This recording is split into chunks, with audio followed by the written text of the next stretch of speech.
मी प्रियंका तुमचं स्वागत करते आपल्या व्लॉगच्या चॅनलमध्ये। तर आपण आज बघणार आहोत अष्टविनायक कोणत्या कोणत्या गावामध्ये आहेत आणि त्यांची नाव काय आहे।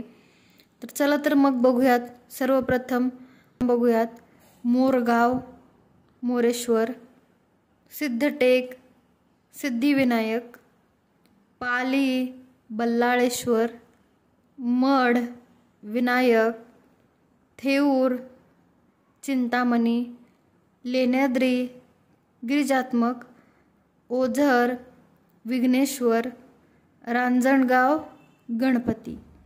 तर असे हे 8 अष्टविनायकांची गावं आणि अष्टविनायक कोणते आहेत त्यांची नावं आपण आज बघितलेली आहेत। माहिती आवडली असेल तर आपल्या चॅनलला सबस्क्राइब करायला मात्र विसरू नका। गणपती बाप्पा मोरया।